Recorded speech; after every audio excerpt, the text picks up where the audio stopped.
নমস্কার বন্ধুরা, মৌতারু ফানি শর্টসের থেকে আমি মৌসুমী। আজকে চলে এসেছি তোমাদের কাছে আরেকটা অন্য রকমের ভিডিও নিয়ে। তবে আজকে ব্লগটা আমি এখান থেকে শুরু করছি। আমি তো বলেছি তোমাদেরকে, কাল কথা দিয়েছি যে আমি এবার থেকে রেগুলার বেসিকে চেষ্টা করব তোমাদের কাছে ডেলি ব্লগ করার। তো আজকের ব্লগটা শুরু করছি এখান থেকে। তো আজকের একটা নতুন রেসিপি বানানো হবে, কেকের রেসিপি। তো সেটা বানাবে আমার মেয়ে, চোকোলাভা কেক। তো ওই কেকটা কিরকম ভাবে বানাচ্ছে পুরোটাই প্রথম থেকে শেষ পর্যন্ত আমার মেয়ে তোমাদের সাথে শেয়ার করবে। তোমরা ভিডিওটা পুরোটাই প্রথম থেকে শেষ পর্যন্ত একটুখানি স্কিপ না করে পুরোটাই দেখবে। এখন আমি আমার কতগুলো কাজ বাকি আছে সেগুলো করে নিই, মেয়ের সাথে যতটা পারে আমি হেল্প করে দিচ্ছি। চলো তোমরা দেখতে। মা তো বললো যে আমি তোমাদেরকে রেসিপিটা শেয়ার করব চকোলাভা কেকের। তো তার জন্য কি কি জিনিস লাগবে প্রথমে তোমাদেরকে সেটা দেখিয়ে দিই। এসো দেখিয়ে দিই কি কি লাগবে। লাগছে এখানে পাউডার সুগার, লাগবে ময়দা, এটা আছে কোকো পাউডার,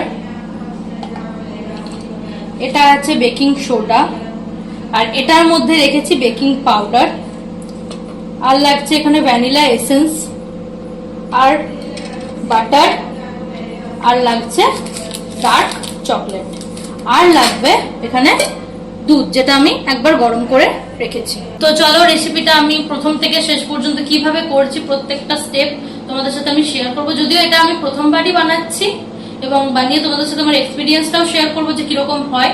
তো চলো শুরু করি। তো প্রথমে আমি এখানে এক বাটি চিনি নিয়েছি। চিনিটা আমি পাত্রের মধ্যে ঢেলে নেব। তো যে সাদা তেল লাগবে সেটা আমি তোমাদেরকে বলতে ভুলে গিয়েছিলাম। তো এখানে আমি যেই বাটির মেপে এক বাটি চিনি গুঁড়ো নিয়েছি, সেই বাটিরই হাফ বাটি সাদা তেল আমি এর মধ্যে দিয়ে দেবো। তারপর আমি এটাকে ভালোভাবে মিক্স করব। চিনিটার সঙ্গে তেলটা ভালো করে মিক্স করে নিয়েছি। এবারে ছালির মধ্যে আমি এই দেখো এক বাটি পরিমাণ নিয়ে নিয়েছি ময়দা, সেটা দিয়ে দেবো।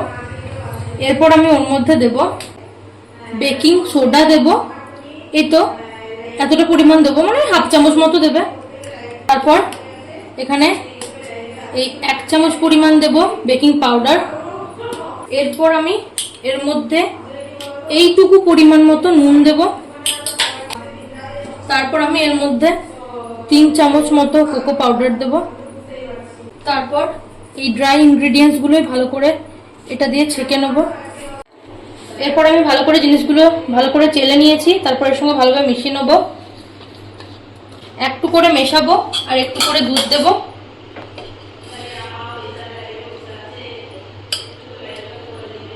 দুধটা একটু একটু দিয়ে মেশাতে হবে, একবারে বেশি দিয়ে দিলে হবে না। এই তো ব্যাটারটা আমি ভালো করে মিক্স করে নিয়েছি, এ দেখো এমনি হবে। এরপর আমি এর মধ্যে দেবো কিছুটা পরিমাণ ভ্যানিলা এসেন্স। আবার এটাকে আমি ভালোভাবে মিক্স করে নেব। এটাতে ভ্যানিলা এসেন্স খুব বেশি দেওয়ার দরকার নেই, হাফ চামচ মতো দিলেই হবে। আমি ভালোভাবে মিক্স করে নিয়েছি, এরকম হবে এর কনসিস্টেন্সিটা। এরপর আমি এটা এক সাইডে রেখে দেবো। এরপর চকোলাভা কেকের জন্য যে লাভাটা আমি তৈরি করে নেব। তো চলুন দেখাই আমি কিভাবে তৈরি করি। তো চকোলাভা কেকের জন্য বললাম লাভাটা তোমাদেরকে তৈরি করে দেখাবো। তার জন্য আমি যে ডার্ক চকলেট নিয়েছি সেটা একটা প্যানের মধ্যে দিয়ে দেবো, ছোট ছোট করে ভেঙে দিলাম। এরপর আমি এর মধ্যে দিয়ে দেবো বাটার। বাটার দেওয়ার পর আমি দেবো এর মধ্যে একটুখানি দুধ। তারপর এটা আমি গ্যাসের মধ্যে একেবারে গরম করে নেব, তাহলে লাভাটা তৈরি হয়ে যাবে। চলো তোমাদেরকে দেখাই। বসিয়ে নিলাম এটা, এবার ভালো করে এখানে মেল্ট করে নেব। এই দেখো আমার চকলেটটা রেডি হয়ে গেছে। এবার এটাকে আমি একটা জায়গায় ঢেলে নেব। তারপর এটাকে আমি কিছুক্ষণ 10 থেকে 15 মিনিট ফ্রিজে রেখে দেবো। তারপর তোমাদের সাথে আমি আসছি।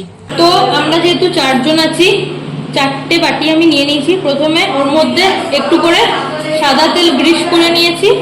এরপর প্রথমে আমি এই ব্যাটারটা কিছুটা এই বাটিতে দিয়ে দেবো।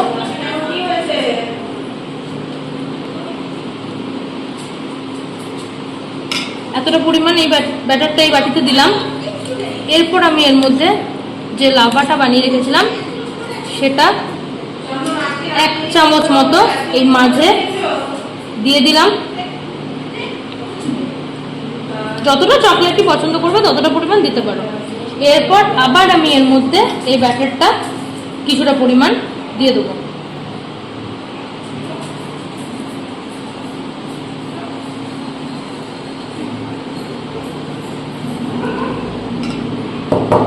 এইভাবে আমি সবগুলো বানিয়ে নিই, তারপর তোমাদের কাছে আমি আসছি। আমি বলেছিলাম যে তোমাদেরকে যেমন মেয়েকে হেল্প করব এই কেকটা বানানোর জন্য, কিন্তু সত্যি কথা বলতে আমি কোনো হেল্পই করতে পারিনি, কারণ আমি লাইভে বসে গেছিলাম। অবশ্য তোমরা ব্যাকগ্রাউন্ডে দেখবে আমার লাইভের গলার আওয়াজ হয়তো তোমরা পাবে। তো এখন চলো এটাকে আমি বেক করতে বসাই। তো মেয়ে তো পুরো রেসিপিটাই তোমাদেরকে এটাতে দেখিয়েছে কিরকম ভাবে কি করেছে পুরোটা। তোমরা সেরকম ভাবে রেসিপিটা একবার বানাবে, বানিয়ে আমাকে কমেন্টে একটু বলবে যে কেমন হয়েছে না হয়েছে। অবশ্য আমি ছিলাম না তো কি হয়েছে, দাদা ভাই কিন্তু পুরোটাতেই মনে হয় মেয়েকে হেল্প করেছে আমার যতদূর মনে হয়। আমি পরে যখন ভিডিওটা দেখবো, নিজে এডিট করব, তখন আমি আশা করছি বুঝতে পারবো যে দাদা ভাই কতটা হেল্প করেছে। তো আমি এটাকে এবার বেক করতে বসাবো। বেক করার পর তারপর তোমাদেরকে দেখাবো কেমন হয়েছে। অবশ্য মেয়ে বানিয়েছে, খেয়ে টেস্ট করে প্রথম আমি দেখাবো ওটা কেমন হয়েছে। চলো এটা বেক করতে বসাই। পাশ থেকে কুটুম সবাইকে ডাকছে, কেক হয়ে গেছে, খাবে এসো। এখনো কেক হয়নি কুটু, খাওয়া কুটু নাচ করে বাবাকে তেড়ে বেড়াচ্ছে। কেক দিদি করছে যেন আগে ওকে দেওয়া হয়, সেজন্যই তাড়ছে। আমি এবার বসিয়ে নিয়েছি, তবে সবগুলো হলো না, আমাকে অন্য আরেকটা জায়গাতে বাকিগুলো বেক করতে হবে, বাকি যে কটা আছে। তো চলো দেখি কতক্ষণ মেয়ে বলে ওটাকে বেক করতে হবে, তারপর আবার 30 মিনিট বেক করতে হবে। আচ্ছা আচ্ছা, এটা রেসিপির মাস্টার হচ্ছে আমার মেয়ে। এটা আমি কিরকম ভাবে কি করেছে না করেছে আমি কিচ্ছু জানি না। আমি শুধু খাবার মালিক, খাবো, শুধু রাঁধবে, আমি খাবো। দেখো এটাকে আমি বেক করতে দিয়েছি। আঁচটা মনে হয় medium to low flame, medium to low ফ্লেমে আছে, মিডিয়াম ফ্লেমে আছে আঁচটা। আধ ঘন্টা মতো বেক করার পর দেখো কেকটা এরকম হয়েছে। যখন আমি কেকটাকে বাটি থেকে তুললাম দেখলাম প্রচন্ড সফট হয়েছে। তো চলো এবার আমি ওটা খাওয়ার জন্য অনেকক্ষণ ধরে খুব উৎসাহের সঙ্গে বসে আছি।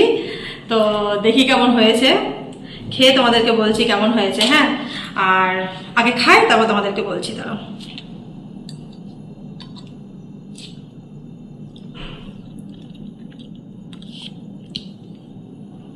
খুব সুন্দর হয়েছে লাভাটা ভেতরের মধ্যে।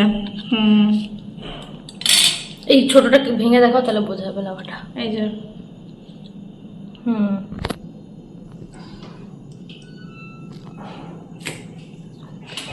দারুণ হয়েছে। অবশ্যই তোমরা আরো বানিয়ে খেয়ে দেখবে, তারপর আমার কিন্তু জানাবে যে কেমন হয়েছে। কিন্তু খুব সহজ পদ্ধতিতে, খুব ইজি ভাবে এটা বানানো যায়। অবশ্য আমি ভিডিওটা নিজে দেখবো, তারপরে তোমাদেরকে বলবো মেয়ে কেমন করে বানিয়েছে বা কতটা টাফ প্রসেসে বানিয়েছে। তো যেটা মনে হয় যে যে ইনগ্রিডিয়েন্টসগুলো এনেছিল, তো মনে হচ্ছিল যে খুব সহজে ওটা বানানো যায়। তবে আজকে না খাওয়া দাওয়া করার পর, লাইভ শেষ করার পর অনেকটাই রাত হয়ে গেছে। এই রাতের বেলাতে আমরা কেক খেটে কেক খাচ্ছি, মানে বুঝতেই পারছো। চলো গুড নাইট, আজকের মতো এখানে আমি ব্লগটা এখানে শেষ করছি। সবাই খুব ভালো থেকো, সুস্থ থেকো। অবশ্যই ভিডিওটা পুরোটাই দেখো, আর খুব ভালো লাগলে একটা করে লাইক সাবস্ক্রাইব করে দিও। বন্ধুরা পাশে থেকো, সাপোর্ট করো। ধন্যবাদ, টাটা।